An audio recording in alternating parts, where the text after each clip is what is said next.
What is up, YouTube? In today's video, I'll be showing you how to replace your sway bar end links and sway bar bushings on a 2015 Dodge Charger SXT. I'm sure this method and sway bar setup is same for most of the models, at least the V6 and RTs, I'd be willing to guarantee. So as long as you got a Charger, this will probably apply to you as well.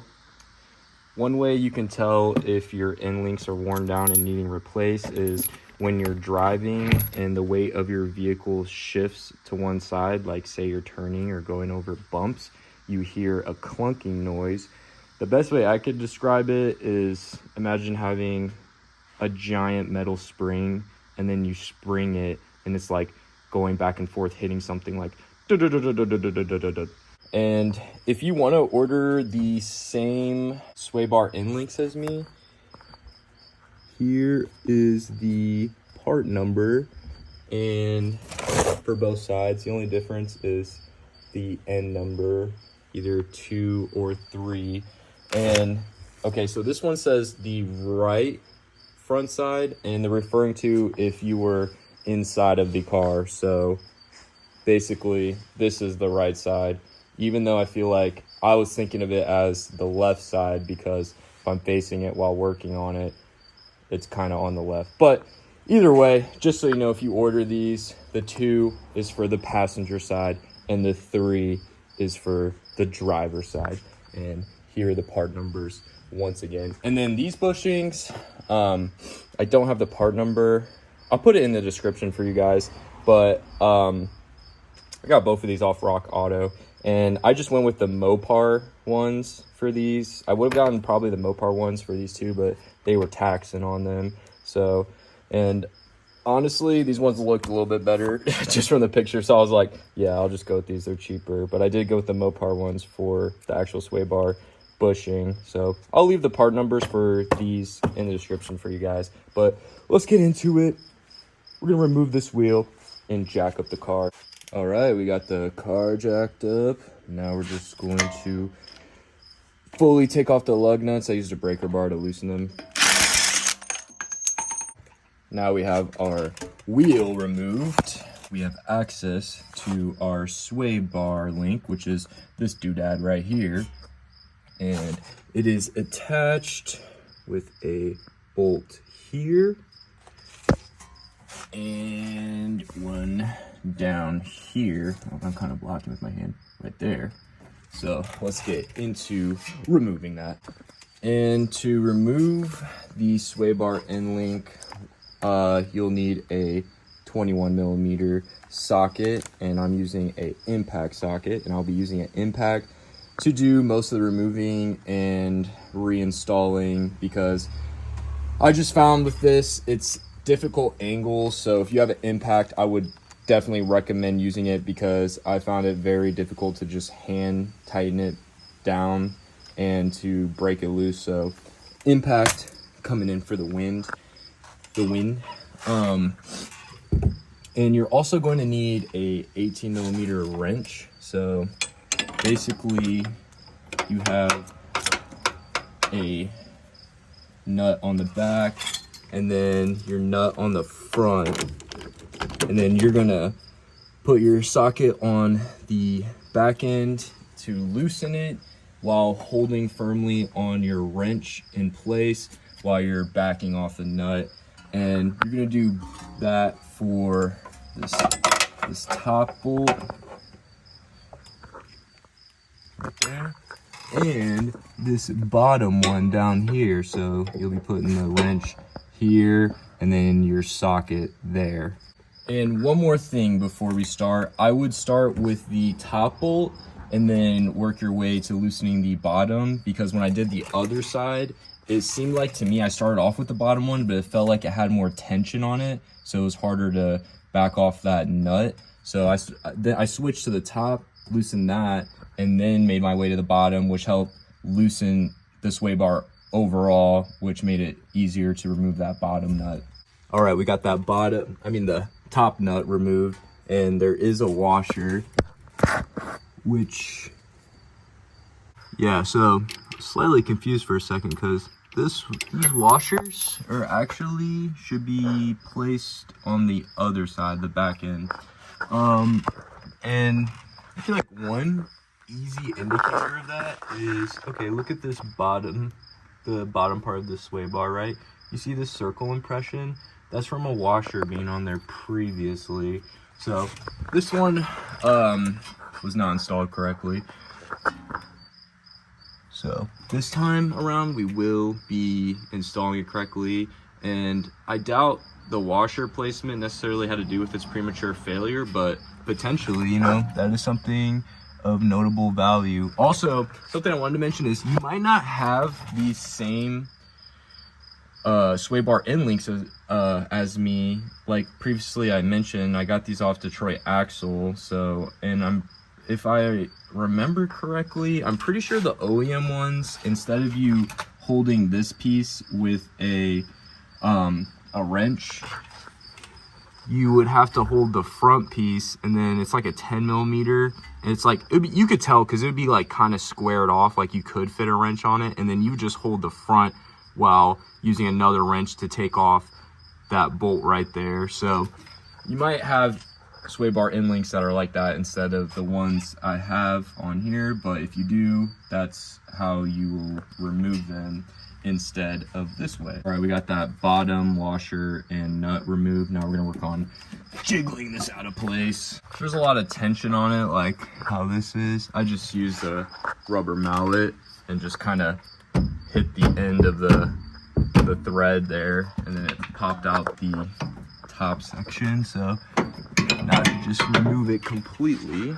Pretty positive this was the issue I was having, because if we compare this new one, that bushing, that joint piece, it's got some firmness to it, right? But on these ones, it's like loose. You can just jiggle it all around, like there's no firmness. And this side was better than this side. I'm pretty sure this side is the main culprit of the issue I was having, but it's still a little loose on that bottom one. So could just be broken in, but I feel like it should be feeling, especially this one. This feels like literally like a video game joystick. Now we're going to start removing the shield and bracket on top of the sway bar bushing itself. And we're gonna start off by removing this 8 millimeter bolt, and then we got one on the back side as well that we're gonna remove to take off the shield. Well, I removed the guard, but one of the bolts snapped on me, which I'm kind of surprised about. So someone must have impacted that bolt in when that was replaced last. But I'm not even gonna install this, because basically if I install it, it'll just have this bottom bolt and could potentially bend down and interact with other moving parts. So, and it's just a flimsy piece of like aluminum, like it's not really protecting anything. So I put the other one back on the other side, but I'm just gonna leave this one off, I think, because I just want to prevent from any potential collisions with this piece on something else. But kind of surprised that happened. With that guard piece removed, now we have access to these two bolts, which we will be using a 15 millimeter socket to remove, and then we'll have access to this bushing to replace. And with those two bolts removed, now we can remove this bracket. And then to remove the bushing, it has a, oh my gosh, we got attacked by a bug, has this little slit in it, and then you can just, it's kind of hard to do with one hand. Just move that piece down. I just got this screwdriver to help. Ooh, pop that off, and then we'll go ahead and this moth right here, he's trying to eat me. Where's that? All right, here's the old one. Ooh. And then we're gonna put in the new one with, so how this one was on was with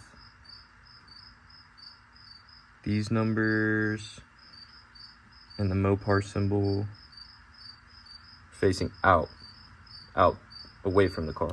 So when we install this one, we're just gonna put it in exactly how we removed it. So the slit facing inside of the bracket with the MOPAR logo and these numbers facing out away from the car. Got the new bushing in, and I put the bracket back on. I just tightened this top one down a little bit, then this bottom one, and just kind of went back and forth evenly, tightening it down, and I just tightened it down pretty firmly.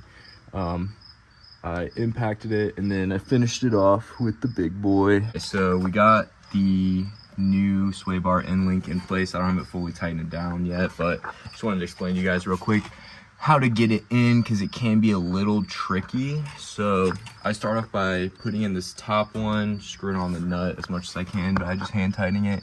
And then the bottom one, this sway bar isn't going to line up perfectly with the threads to slide through. So on the other side, I actually had to use this jack, and then I jacked up the sway bar just like 1/2 inch, and then I was able to tap it in with this rubber mallet, just tapping right here, and then it pushed through. But this one, it was actually up a little too high, so I used this crowbar like this, and then basically I came in, and then this is how I had it positioned on top of the tire rod, below this control arm, sliding it through and leveraging off the frame right there.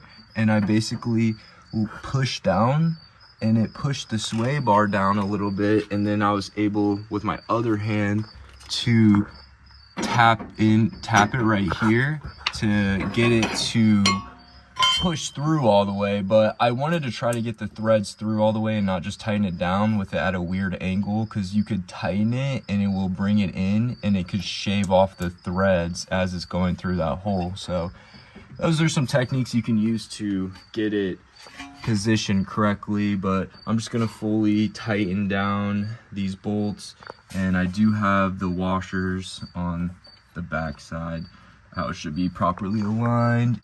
And down here, as you can see, it's properly set up. So I'm going to use my wrench and impact and tighten these down. We got the sway bar end link fully installed. I impacted it down and then tightened it, finished it off, tightened it with my ratchet. Let's get this wheel back on and get everything put back together. Got the wheel put back on, and we're done. It's that simple. Probably one of the easiest suspension parts to replace on these cars. But this video helped you out, like, comment, and subscribe, and check out my channel for other useful videos on Dodge Chargers.